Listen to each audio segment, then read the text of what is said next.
Greetings and salutations, comrades. Hope this finds you well. Quick shout out to the two Uber comrades supporting my channel and this content on Patreon, my partner.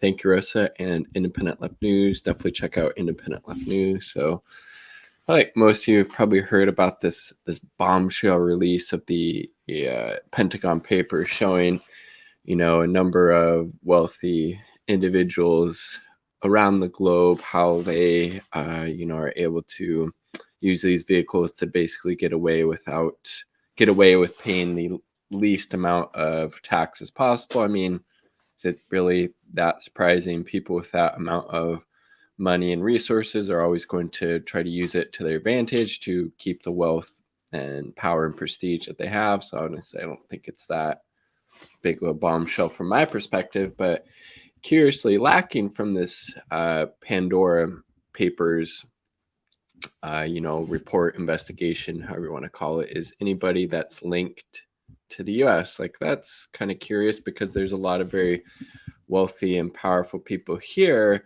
that, of course, we know are also doing the same fucked up thing like the other people in different parts of the world that were named in these Pandora papers. So that's kind of curious. Like, why is there nothing in there about, folks like the Zuckerbergs, the Bezos, the Gates, the Musk of the world, et cetera, et cetera. So this is a pretty interesting article, I think, from RT, pointing out maybe some of the reasons why nobody from the US is linked in these Pandora papers, right? So this is from the title of the article is pretty interesting, right?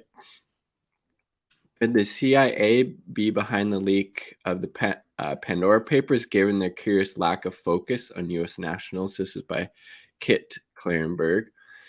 Held as shedding new light on the global elite's complex financial arrangements, the Pandora papers pose many questions, not least, where are the Americans? Are the authors unwilling to bite the hidden hand that fed them? I mean, it is pretty curious because obviously the billionaires, the very wealthy people, the very powerful people in the US are doing the same egregious things that people named in these Pandora papers are, right? But there's no mention of them. That's probably not a coincidence. There's obviously a reason for that, right?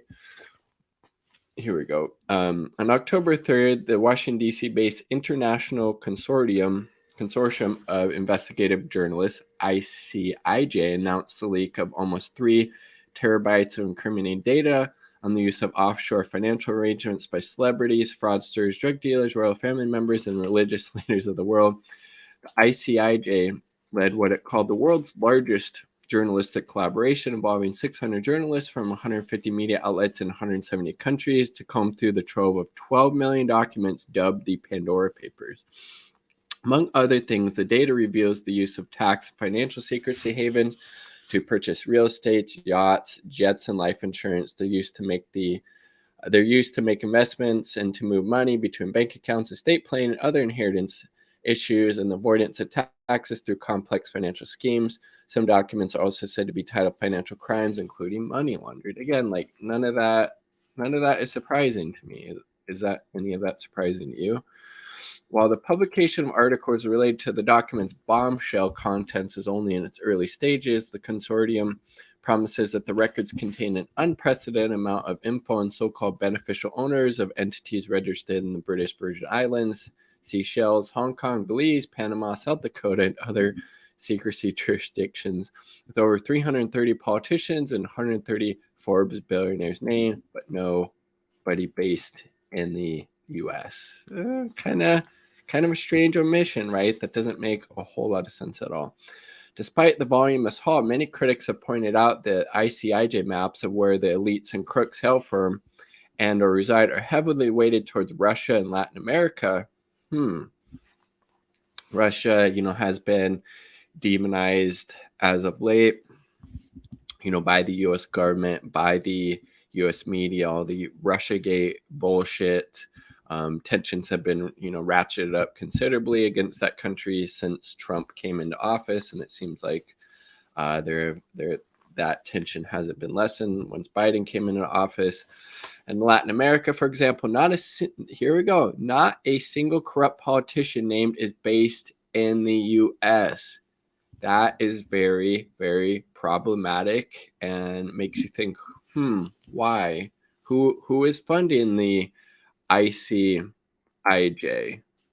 The organization, let's see, the organization itself notes that most significantly represented nations in the files are Argentina, Brazil, China, Russia, and the UK. I mean, particularly China and Russia. Again, the US is trying to start this Cold War with China, with Russia. So pretty convenient that those two countries are, heavily represented in these Pandora papers, but the US is people based in the US are completely left out of it. There's something shady going on there, I think would be the correct conclusion to come to, right? Which seems odd when one considers the consortium identified over 1 billion held in US-based trusts, key instruments for tax avoidance, evasion, and money laundering. Then again, past blockbuster releases by the ICIJ in the Organized Crime and Corruption Reporting Project, OCCRP, its chief collaborator, have contained similarly incongruous omissions. For instance, in March 2019, the latter exposed the Troika laundromat to which Russian politicians, oligarchs, and criminals allegedly funneled billions of dollars. The OCCRP published numerous reports on the connivance. I'll just look that up there.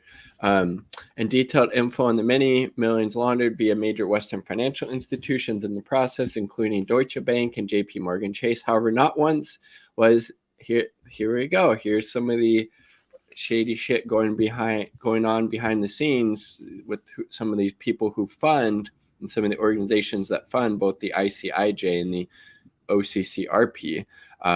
HSBC, it was never mentioned, despite the Troika having openly advertised the bank as its agent partner, and the OCCRP data team had Friedrich Lindbergh publicly conceding that HSBC was incredibly prominent in all the Troika corruptions. Look at that, dude. So again, there's a history here with these organizations selectively, reporting the facts, frankly. So I think this reporting, we need to sift through with a fine-tooth comb. The reason for this extraordinary oversight has never been adequately explained, although one possible answer could be that the OCCRP's reporting partners in the story were the BBC and The Guardian. The former was headed by Rona Fairhead from 2014 to 2017, who also served as non-executive director of HSBC from 2004 and 2016.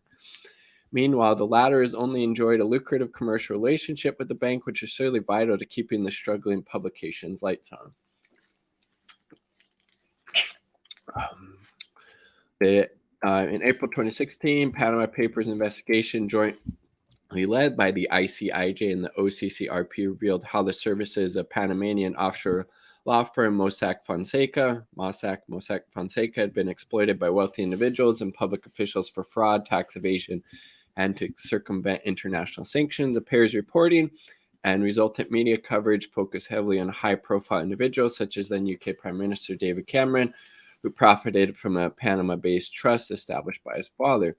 A key promoter of the Panama Papers, of the paper's most lurid contents, was billionaire Bill Browder. What the convicted fraudster and indeed a vast number of news outlets that featured his comments about the leak have consistently failed to acknowledge was that he himself is named in Mossack Fonseca's papers, linked to a large number of shell companies in Cyprus and used to insulate his clients from tax on vast profits he amassed for them while investing in Russia during the tumultuous 1990s and disguised ownership of lavish properties he owns abroad. As Browder has testified, he enjoys an intimate relationship with the OCCRP, having engaged them in his global crusade against Russia since his unceremonious ban from entering the country in 2005. See, again, like there's a lot of hidden agendas here that I think you're probably not going to hear about if you're hearing about these Pandora papers from Western outlets, particularly in the U.S. Furthermore, many other mainstream outlets, including Bloomberg and the Financial Times, which he was likewise used as pawns in his Russophobic propaganda blitz, have reportedly declined to publish stories about his dubious financial dealings. Of course they have. Such evident reluctance to bite the hand that feeds could very well explain why the Pandora papers appear largely silent on the offshore dealings of wealthy U.S. nationals and U.S.-backed individuals. Take, for instance, the fortunes of eBay founder Pierre Omidyar. Is that who owns The Intercept? I could be wrong. And investor George Soros, which reportedly total at least 11.6 billion and 7.5 billion respectively. No info implicating them in any questionable scheme has yet been unearthed. Here we go. It may not be a coincidence that both provide funding to the ICIJ and the OCCRP via their highly controversial Illuminate and Open Society philanthropic enterprises. Again, these are the two organizations that worked together to release these Pandora papers. And what do you know? Soros and Pierre Omidyar, their organizations fund them. And of course, they're not going to be named. I mean, Jesus Christ. The OCCRP's roll call of financiers offers other reasons of concern. Nestled among them are the National Endowment for Democracy, so CIA cutout, USAID, both of which avowedly serve U.S. national security interests, i.e. U.S. imperialism abroad and regime change efforts, and have been embroiled in numerous military and intelligence operations to destabilize and displace foreign enemy governments since their very inception. 100% correct.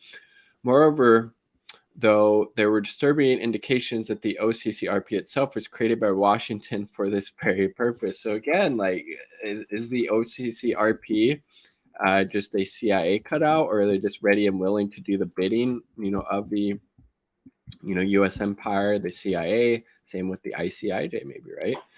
In June, a White House press conference was convened on the subject, the fight against corruption. Over the course of proceedings, a nameless senior administration official announced that the U.S. government would place the anti-corruption plight at the center of its foreign policy and wish to prioritize the work across the board. It went on to state the precise dimensions of the anti-corruption push remain to be seen, but it is expected that components of the intelligence community, including the DNI and the CIA, would be key players therein.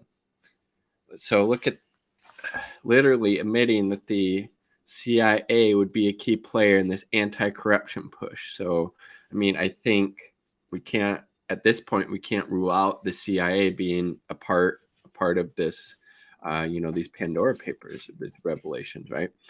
Their activities would supplement existing ongoing U.S. efforts to identify corruption where it's happening and take appropriate policy responses by bolstering other actors such as investigative journalists and investigative NGOs already receiving support from Washington. We'll be looking at what more we can do on that front. There are lines of assistance that have jump-started investigative journalism orgs. They stated what comes to my mind most immediately is the OCCRP, as well as foreign assistance that goes to NGOs.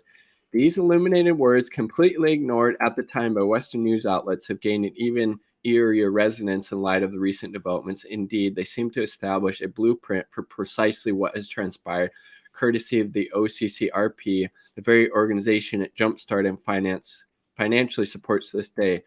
For its part, the media merely states that the ICIJ obtained the documents, their ultimate source unspecified. That's kind of problematic as well, right?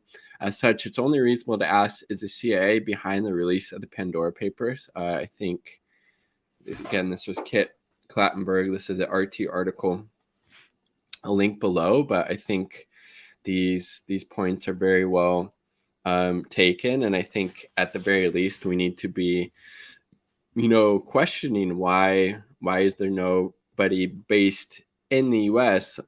linked in these Pandora papers when we know there's a lot of shady, fucked up, wealthy, powerful people in the U.S. that you would think would have been in this report, and then you have all this evidence that Kit laid out in that article that raised some really eye-opening and important questions that the mainstream media is not going to be asking about these Pandora papers. So I think, there's a very real possibility that the, CIA could have definitely played a part in this for what's in the papers and what has been excluded. So pretty interesting and thought-provoking, frankly. Let me know, share your comments down below. Do you think it's within the realm of possibility that the CIA played a part in these Pandora papers. From my perspective, I think it's very much so. Like the video if you liked the damn video. Subscribe for my content. All part of the people. Peace. Much love.